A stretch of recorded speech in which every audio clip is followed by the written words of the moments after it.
Assalamualaikum warahmatullahi wabarakatuh. Perkenalkan, nama saya Sudarmin, kelas B NPM 1866044. Kali ini saya akan menjelaskan dari materi UAS kami, yaitu mata kuliah evaluasi dan eksplorasi panas bumi. Yang pertama, kata panas bumi. Kata panas bumi berasal dari kombinasi kata Yunani yang G artinya bumi dan satuan panas artinya panas. Ini dianggap sebagai sumber daya terbarukan karena panas yang berasal dari bagian dalam bumi pada dasarnya tidak terbatas. Yang kedua, bumi terdiri dari kerak, yaitu mental dan inti. Itu karakteristik fisik dan kimia kerak. Mental dan intinya bervariasi dari permukaan bumi ke pusatnya. Oke, lanjut. Yang berikutnya, jenis sumber daya panas bumi. Jenis sumber daya panas bumi terbagi menjadi 3, yaitu sistem panas beku, sistem yang didominasi konduksi, dan hidrotermal sistem. Selanjutnya, sumber daya bertekanan geografis. Sumber daya bertekanan geografis terjadi di lingkungan yang memiliki cekungan, di mana cairan terkubur dalam yang terkandung dalam batuan sedimen permeabel yang dihangatkan dalam sumber daya panas bumi normal atau geotekanan. Berikutnya, radiogenik sumber daya. Radiogenik sumber daya ditentukan di mana intrusi granit dekat permukaan memanaskan air tanah lokal dari peluru thorium radioaktif, kalium, dan uranium. Berikutnya, sumber daya batuan kering panas atau HDR. Sumber daya batuan kering panas atau HDR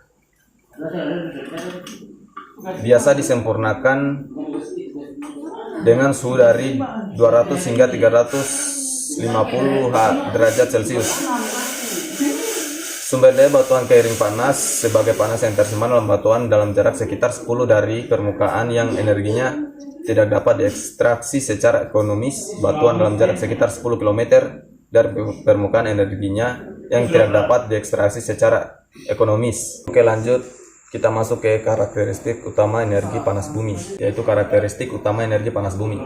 Karakteristik utama energi panas bumi dibagi menjadi beberapa sumber energi masa depan, yaitu yang pertama, luas distribusi global, yang kedua, lingkungan ramah, yang ketiga, berkelanjutan sumber, yang keempat, mandiri musim dan siang hari, yang kelima, imun dari pengaruh cuaca, yang keenam, berkontribusi untuk mengembangkan kekuatan yang terdiversifikasi sumber. Oke, masuk berikutnya.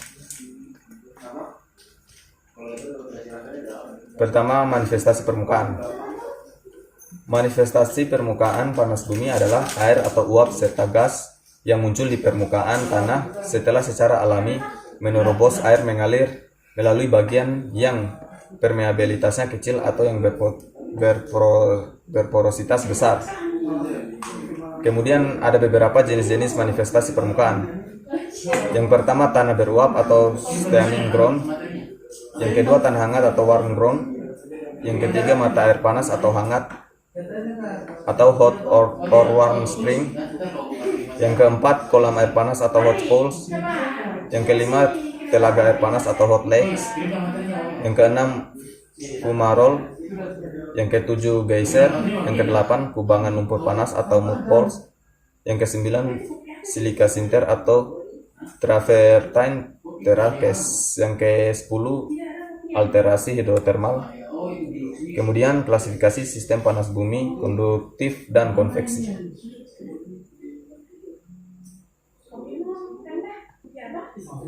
Mungkin langsung saja. Kemudian materi berikutnya kita masuk ke air tanah.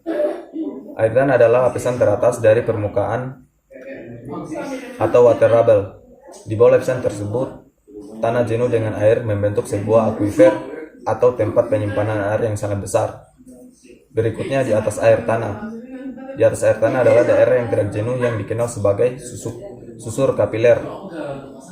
Meskipun tidak jenuh tapi mengandung air yang kontak langsung dengan air permukaan.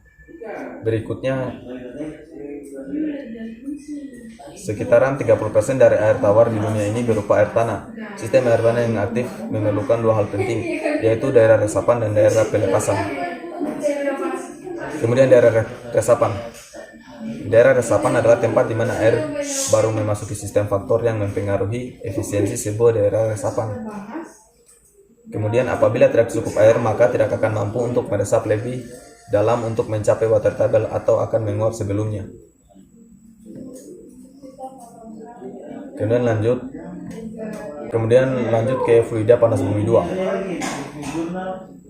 Di sini materinya akan terbagi dari jenis fluida, sifat fluida, dan tipe air atau panas bumi. Analisis kimia mata air. Mungkin analisis kimia mata air ini sudah ada tabelnya di PPT yang telah saya kirimkan ke email ibu sebelumnya. Lanjut kation. Kation yang bermuatan positif dan anion yang bermuatan negatif memiliki peluang yang sangat berkaitan dalam larutan air yang berasal dari mata air dan pengeboran. Dalam prosesnya, anion yang bermuatan negatif memiliki kecenderungan membawa kation yang bermuatan positif. Berikutnya kita masuk ke hasil analisis air panas. Hasil analisis air panas berlokasi dalam unsur kation dan anion. Hasil analisis air panas ini memiliki jumlah yang berbeda. Total anion yaitu 47.550. Lebih besar daripada total kation yaitu 34.010. Setiap anion memiliki pengaruh yang berbeda-beda terhadap kation tertentu. Anion memiliki pengaruh yang positif dalam proses kation dalam larutan air yang berasal dari mata air dan pengeboran. Kemudian kita masuk ke geologi sistem panas bumi. Sistem panas bumi magmatis dan amagmatis. Yang pertama, A. Sistem magmatis. Sistem panas bumi magmatis secara langsung sistem panas bumi dari konduksi oleh reservoir sebagai haluan atau magma yang sumber atau reservoir panas bumi. Yang kedua, sebagian besar sistem panas bumi yang sesuai dengan magmatik sesuai untuk pembangkit listrik atau tipe uap kilat. Yang ketiga, tipe pembangkit uap kilat yang menghasilkan lebih banyak daya persatuan massa fluida jika dibandingkan dengan pembangkit listrik tipe binary cycle power plants atau BCPP. Yang keempat, sistem panas bumi magmatik paling sering terbentuk dari daerah vulkanik aktif atau muda batuan mekanik dari sekitar sistem panas bumi berusia kurang dari 1,5 juta tahun yang lalu. Berikutnya, batuan vulkanik biasanya berkomposisi andesit hingga riolitik. Oke, berikutnya masuk ke B, sistem amagmatis. Sistem amagmatis ini memiliki beberapa penjelasan. Yang pertama, sistem panas bumi amagmatis tidak memiliki hubungan yang jelas dengan sumber panas magmatik yang biasanya terjadi di daerah mana kerak yang menipis karena berpanjangan. Yang kedua, dalam sistem amagmatis, fluida yang bersirkulasi membentuk dan meluapkan panas bumi reservoir potensial pada kedalaman sedang. Yang ketiga, seperti yang disebutkan di slide sebelumnya, sistem panas bumi amagmatis sebagian besar terbatas pada daerah zona extension. Yang berikutnya keempat, yaitu fluidanya yang terhubungan dengan sistem amagmatis biasanya dari tipe alkali klorida pH netral. Yang kelima, cairan biasanya memiliki total padatan terlarut atau TDS rendah hingga sedang, umumnya kurang dari 5.000 ppm. Oke, yang keenam, karena fluida sistem amagmatis mengagungkan dan bersirkulasi melalui kerak, mereka biasanya memiliki rasio 3 HE sampai 4 HE yang rendah. Ketujuh, semua sistem panas bumi amagmatik yang dikembangkan adalah tipe dominasi cairan. Oke, selanjutnya masuk ke perubahan mineral. Perubahan mineral memiliki beberapa penjelasan. Yang pertama, karbonat. Karbonat terdiri dari kalsit, aragonit, siderit, sulfat. Yang berikutnya anhidrit, alunit, nitroalinit, dan barit. Kemudian sulfida. Sulfida memiliki beberapa, yaitu pirit, perhotit, marcasite, sphalarit, galena, dan kalkopri. Kemudian oksida memiliki beberapa seperti hematit, magnetit, leucosene, glaspore. Kemudian fosfat yaitu apatite. Kemudian halida, fluorit, kemudian silikat, keorto, dan spen, garden, dan eplodet. Kemudian masuk ke materi berikutnya, yaitu penerapan petrologi untuk penyelidikan panas bumi. Mineral hidrotermal di suatu lapangan panas bumi dapat dijadikan petunjuk dalam mengetahui 1. Kondisi di reservoir panas bumi yang baik dan yang kondisi sekarang dan masa lalu. Kemudian ke metode studi. Metode studi yang pertama, alat terpenting yang dibutuhkan untuk petrologi panas bumi adalah Microsoft Petrography. Yang kedua, diffractometer sinar X atau XRD adalah instrumen yang sangat berharga untuk mengidentifikasi mineral yang dapat digunakan dalam keadaan tertentu.